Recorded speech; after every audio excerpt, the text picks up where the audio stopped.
ಮಂಡ್ಯ ಕ್ರಿಸ್ನಿಂದ ತಮಿಳುನಾಡಿಗೆ ನೀರು ಬಿಡುವಂತೆ ಆದೇಶ ಹಿನ್ನೆಲೆ. ಮಂಡ್ಯದಲ್ಲಿ ಭುಗಿಲೆದ್ದ ರೈತರ ಆಕ್ರೋಶ.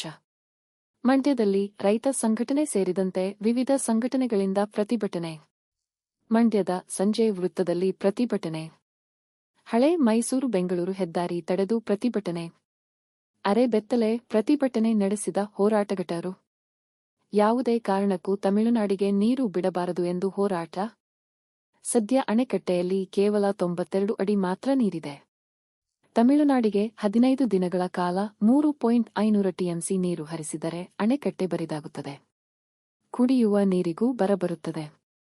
ಈಗಾಗಲೇ ಬೆಳೆಗಳು ನೀರಿಲ್ಲದೆ ಒಣಗಿ ನಿಂತಿವೆ. ನೀರಿಲ್ಲದೆ ಜನ ಜಾನುವಾರುಗಳು ತತ್ತರಿಸಿ ಹೋಗಿವೆ.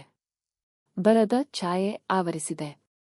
ಇಂತಹ ಸಂದರ್ಭದಲ್ಲಿ ತಮಿಳುನಾಡಿಗೆ ನೀರು ಬಿಟ್ಟರೆ ಇಲ್ಲಿನ ಪರಿಸ್ಥಿತಿ ಅಧೋಗತಿ. ಯಾವುದೇ ಕಾರಣಕ್ಕೂ ಕೆಆರ್ಎಸ್ನಿಂದ ತಮಿಳುನಾಡಿಗೆ ನೀರು ಬಿಡಬಾರದು. ನೀರು ಬಿಡುಗಡೆ ಮಾಡಿದ್ದೇ ಆದಲ್ಲಿ ಉಗ್ರ ಹೋರಾಟ ಮಾಡಬೇಕಾಗುತ್ತದೆ ಎಂದು ಎಚ್ಚರಿಕೆ. ರಕ್ತ ಕೊಟ್ಟೆವು ನೀರು ಕೊಡೆವು ಎಂದು ಘೋಷಣೆ. ರಸ್ತೆ ತಡೆಯಿಂದಾಗಿ ಕೆಲಕಾಲ ಸಂಚಾರ ಅಸ್ತವ್ಯಸ್ತ.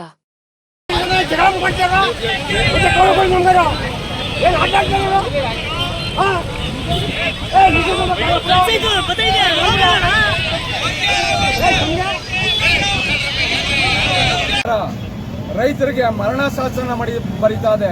ಕಾರಣ ಏನು ಅಂದ್ರೆ ನಮ್ಮನ್ನೆಲ್ಲ ಬಿತ್ತನೆ ಮಾಡಬೇಡಿ, ಮಳೆ ಬರ್ತಾ ಇಲ್ಲ ಅಂತ ಹೇಳಿಕೆ ಕೊಟ್ಟು ಸರ್ಕಾರ ನೀವು ಯಾವುದೇ ಕಾರಣಕ್ಕೂ ಬೆಳೆ ಮಾಡಬೇಡಿ ಅಂತ ಹೇಳ್ಬಿಟ್ಟು ಈಗ ತಮಿಳುನಾಡಿಗೆ 15 ದಿವಸ 3.5 ಟಿಎಂಸಿ ನೀರನ್ನ ಬಿಡ್ತಾವ್ರೆ, 3 ಕ್ಯೂಸಸ್ ನೀರನ್ನ ಬಿಡ್ತಾವ್ರೆ.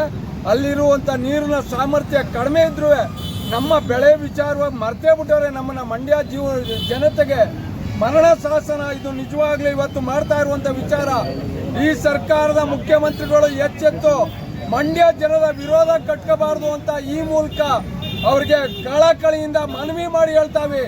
ಕಾರಣ ಏನು ಅಂದ್ರೆ ನಮ್ಮ ಬೆಳೆ ನಿಂತಿರೋ ಬೆಳೆಗೂ ನೀರು ನಿಲ್ಲಿಸ್ತಾ ಇದ್ದು ಈಗ 3,500 ಟಿಎಂಸಿ ನೀರು ಕೊಡೋದ್ರಿಂದ ನಮ್ಗೆ ನಿಜವಾಗ 3,500 ಕ್ಯೂಸೆಸ್ ನೀರು ಕೊಡೋದ್ರಿಂದ ನಮ್ಗೆ ನಿಜವಾಗ್ಲೂ ಮರಣ ಶಾಸನ ಬರಿತಾ ಇದೆ ಈ ಸರ್ಕಾರ ಅಂತ ಹೇಳಕ್ಕೆ ನಾನು ಇದು ಮಾಡ್ತಾವನೆ. ನೀರು ಬಿಟ್ರೆ ಇಲ್ಲೇ ಉಗ್ರವಾದ ಪ್ರತಿಭಟನೆ ಮಾಡ್ತೀವಿ. ಈ ಸರ್ಕಾರಕ್ಕೆ ಎಚ್ಚರಿಕೆ ಕೊಡ್ತೀವಿ, ನೀರು ಯಾವುದೇ ಕಾರಣಕ್ಕೂ ಬಿಡಬಾರ್ದು, ಆದೇಶ ಪಾಲನೆ ಮಾಡಬಾರ್ದು.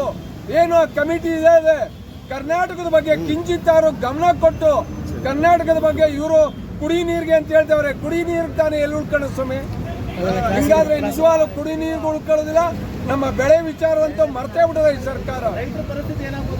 ರೈತರ ಪರಿಸ್ಥಿತಿ ಅಧೋಗತಿಗೆ ನಿರ್ವಹಣಾ ಪ್ರಾಧಿಕಾರ ಮಂಡಳಿ ತಮಿಳುನಾಡಿಗೆ 3,500 ಕ್ಯೂಸೆಸ್ 3.5 ಟಿಎಂಸಿ ನೀರನ್ನು ಬಿಡಬೇಕು ಅನ್ನೋ ಆದೇಶವನ್ನು ಮಾಡಿದ್ದಾರೆ.